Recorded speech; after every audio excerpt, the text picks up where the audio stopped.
Want to know the 9 secrets I've learned about marketing after almost 12 years of working with successful online businesses? That's what we're going to talk about on today's episode of the Profit Pillars Show. I'm your host, Parker Stevenson. I'm the CEO of the accounting firm of All Finance and author of the book Profit Pillars. Now, I've been in a situation that's very unique for the last almost 12 years, and that's been I've gotten to see behind the scenes of hundreds of online businesses, some of them ranging from small 6-figure businesses all the way up to low 8 figures. And so I've been able to learn a lot from looking at these clients' numbers, having conversations with them, coaching a lot of them on their numbers, and just asking them questions about what they're doing in their businesses. And I've learned a lot about marketing. Now, unfortunately, I haven't been able to use all this marketing knowledge on my own business out of All Finance because a lot of the times our clients have very different business models than we have here. But I am definitely a better marketer and better business owner because of what I've learned from our clients, because not only are a lot of them pretty good at marketing their own businesses, but we've worked with a lot of clients who are marketing experts. Like, they are digital marketing experts, and that's part of what they sell, whether they have an agency or they sell courses or coaching around marketing. So it's been really, really fascinating to pick their brains and hear what all of these business owners are doing, both their failures and their successes, because a lot of the 9 secrets I want to share with you today are not just their successes. A lot of them are things that they've failed at or I've watched them fail at. So I'm not just going to regurgitate what our clients have told me. Some of that's going to be in here a little bit, but a lot of this is just what I've observed after being a finance nerd, working with a bunch of really smart marketers after all these years. I want to share with you what I've learned and what I've taken away, because I know a lot of these tips and these secrets are things that we've used out of All Finance to build a 7-figure accounting firm. And I think some of these are going to be helpful for you too. So I know that this isn't going to be the typical financial content you're used to hearing from us, but a lot of these will have a financial twinge to them, especially because a lot of these tips are being filtered through my more financially oriented and operational brain. So let's jump right in. The first one that I thought would be important to share is that organic is more profitable than paid. Almost always. There's always, and just so you know, there's going to be exceptions to the rule to all of these. But over the years, it's been obvious to me that our clients that have a great organic marketing channel tend to be really profitable. But building that organic marketing channel can be a marathon. It's not a sprint. It's something that takes a lot of time. And honestly, a lot of our clients that we've been working with for almost the same amount of time that I've been out of All Finance, they took advantage of a digital world that really doesn't exist anymore. They were able to build an audience and build a huge prospective lead base through their email lists and social media followings when there was less competition, and it was easier to get attention if you were making content. But we still see a ton of clients build really strong revenue foundations from organic marketing. And a lot of these strategies are going to be content marketing, social media marketing, which is kind of the same, referral networks, SEO. Some of these have cost them a lot, whether it's like paying an SEO agency to build out their SEO structure, or it costs them almost nothing at all. Like, our referrals are relatively inexpensive out of All Finance, or social media and content strategy, right? If the business owner is doing all the content themselves, it costs them almost nothing other than software. But if they're paying other people to help them with it, then it gets a little more expensive. But overall, we're talking about marketing channels that are going to be significantly cheaper than any form of advertising, whether it's social media advertising, more classic media buying, things like that. It's significantly less expensive to do these more organic channels. But the clients that figure it out, that build that audience, that build that list, that get that lead funnel coming in, that's extremely valuable. And if you have that, I would lean into it. Do not take do not take it for granted by any means. The second thing I've learned is that you'll never know which marketing channel to focus on if you don't track where your customers come from. And at Evolve Finance, luckily, that's something that we've done from the very start, because we have a conversation with every prospective client that's interested in working with us, whether it was Corey back at the very start of Evolve Finance, myself for many years after that, or if it's Whitney, our client engagement manager, doing it now. We know which clients are referring the new clients to us, or which external referral partners are sending clients our way. It's really important for us, and we've definitely tried other marketing strategies throughout the years. And it's very obvious when we continue to ask these prospective clients where they heard from us, and they heard from us or heard about us through clients, to go, okay, well, this new marketing strategy doesn't seem to be giving us any actual leads. So why are we continuing to do this? So I think it's really important to know what works so you can double down on it, right? Like, where are your customers and clients actually coming from? Cool. Double down on that strategy if you can. If there's anything you can do, lean into that. But also, if you are experimenting with channels and you've given them enough time to get them to work, and you're just continuing to see, well, we keep getting customers from the old places, the new thing's not really working, then that's really important to know as well. The problem is, a lot of business owners don't really know where their leads are coming from. They don't really know where their customers are coming from because they're not tracking it. So then their marketing becomes a lot more difficult to know when to turn it on or off, because we don't have enough data to know if any of those marketing channels are actually working. So if you don't have some system built in that allows you to learn where your customers are coming from, then you will always struggle with the decision of, is this marketing channel worth continuing to dump time and money into or not? Now, the third tip here is don't confuse your sales funnel for marketing. Marketing brings leads into your funnel. Your funnel does the selling. This is a really, really important thing to understand, because I've seen a lot of clients spend so much time building out complex sales funnels only to launch them to a low volume of potential leads. And the sales process is extremely important. It's my favorite part of running a business. I really enjoy sales. And a big part of why I enjoy sales is because I really believe in our services at Evolve Finance and what we do. But marketing is a different beast. That's where I would say that's not as much of a strength for me, because going out and figuring out where your customers live, where are they hanging out on the internet, and how do you get in front of them, that can be a lot harder. It can be a lot more difficult. Or even if you do know where they are, marketing is about making the creative or the copy that's going to grab their attention when you do get in front of them, so that they get some interest in what you sell, so then you can actually try to sell it to them in your sales funnel. But I've just seen a lot of business owners focus so much on their sales funnel, which isn't a bad thing. We all need a good customer journey once a lead is in our ecosystem.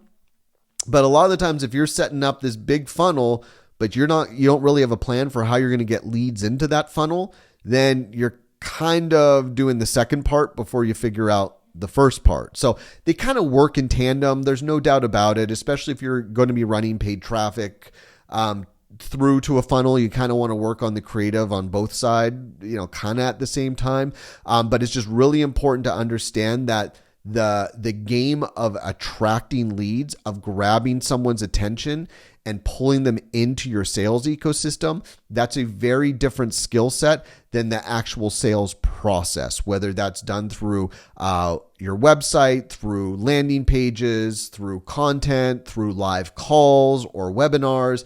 That's all very different. Do not confuse that for marketing, because that's something I've seen a lot of business owners confuse, and it makes their marketing way less effective. And they spend a lot of time working on the things that their business doesn't actually need the most. A lot of the times the business needs more marketing and less sales.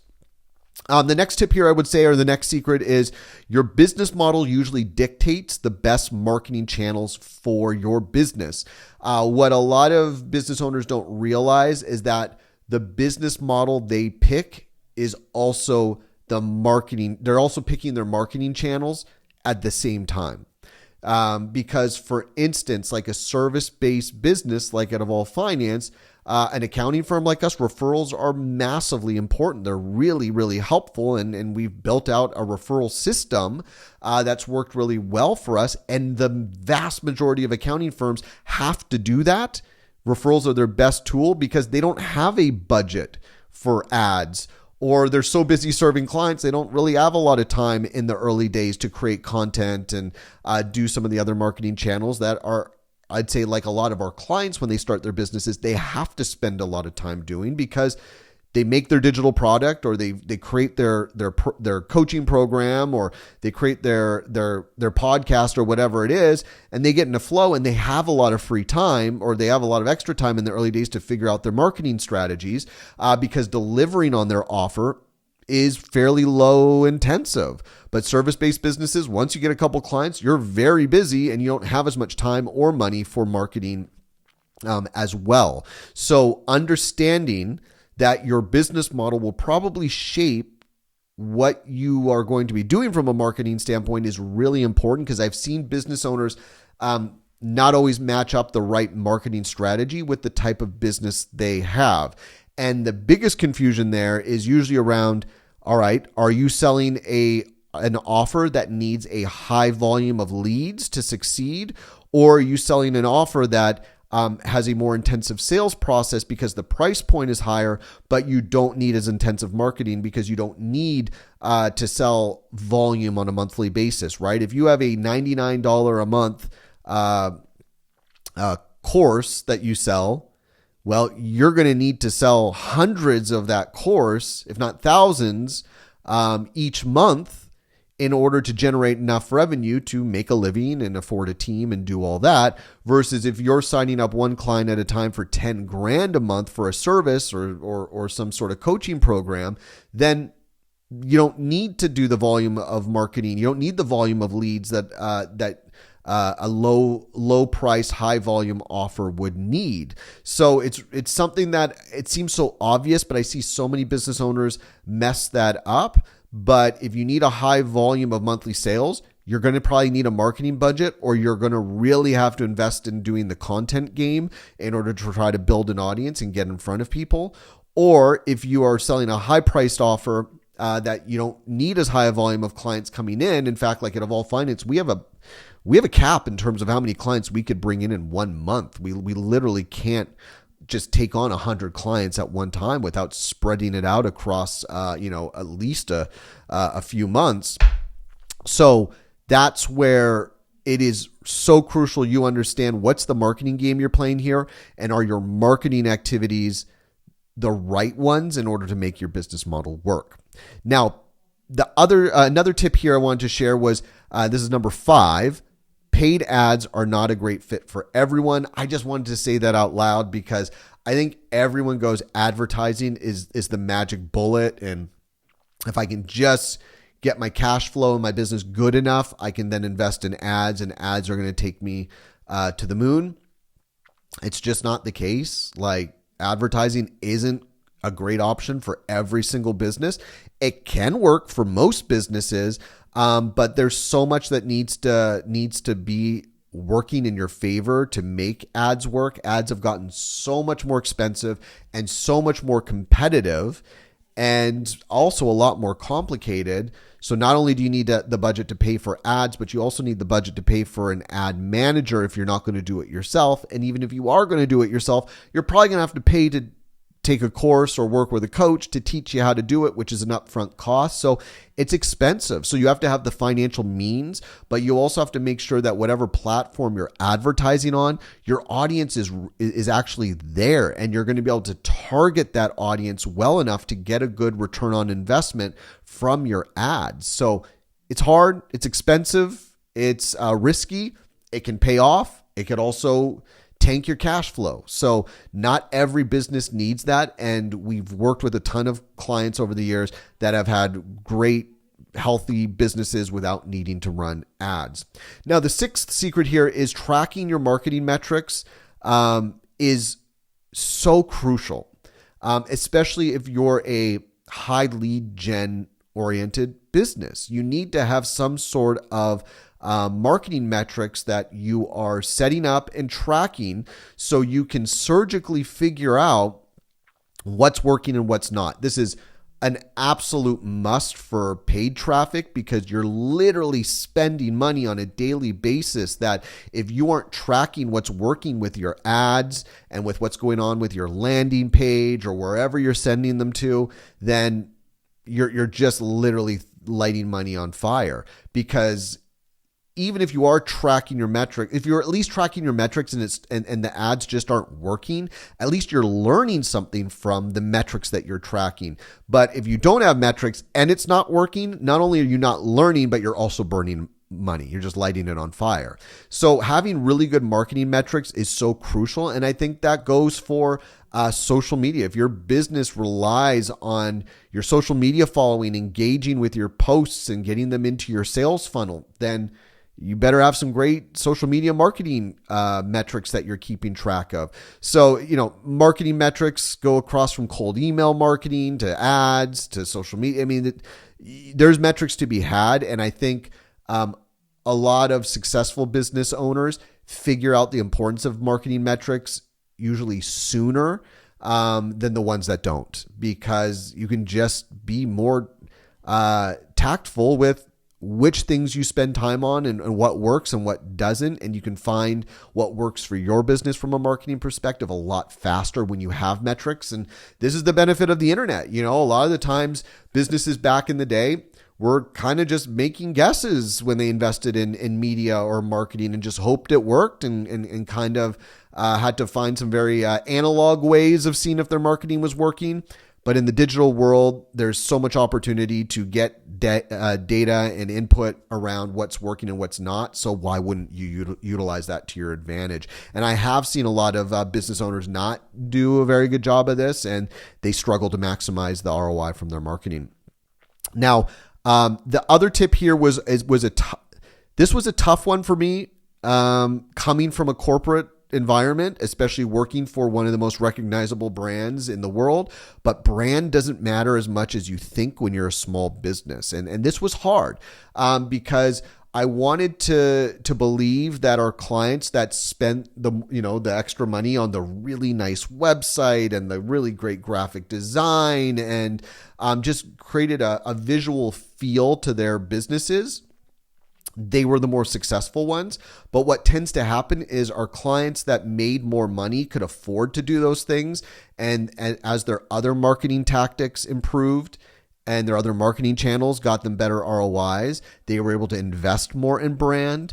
But in the early days, I remember working with a client where she had a successful brand and she did a complete rebrand of her main funnel to her main offer, and it looked so much more beautiful than the original funnel did, and it performed so much worse. That original funnel, even though it didn't look as nice, the copy was honed, it was focused, and it did really, really well. And I've seen people drop thousands and thousands and thousands of dollars on website redesigns and funnel redesigns and all this stuff to focus on brand, only to get very little ROI from that. I am not saying that brand doesn't play a part over time, but I have seen too many business owners focus on investing in brand plays way too early when they're still trying to figure out their messaging and how to position their offer to a cold audience really, really well. Now, the last tip I'm going to leave you here with, I got two more here. The second to last one here is it's hard to maintain your margins if you're spending more than 30% of your revenue on lead and conversion expenses. So this is something we talk a lot about in my book, Profit Pillars. So when we're looking at a very particular financial metrics on a profit and loss statement, what I've seen is that if the cost of ads and an ad manager or any of these marketing expenses that we would typically call lead and conversion expenses, If it gets beyond 30%, you're going to struggle to keep a 30% profit margin. Now, if you're doing enough volume, maybe you're okay with dipping down to 20 or 15% margins, but I've never seen that play out well. There really does have to be an exceptional ROI on ad spend in order to get the business to a profit margin that it needs to be for the business owner to feel good about how much money they're making and to be able to afford the support of other team members who are going to need to be there in order to support the volume of customers and clients that are going to come into the business from the ads. So that really is like an advertising piece here. Like you can't, ad managers will say, hey, ROI looks great. We're doing great.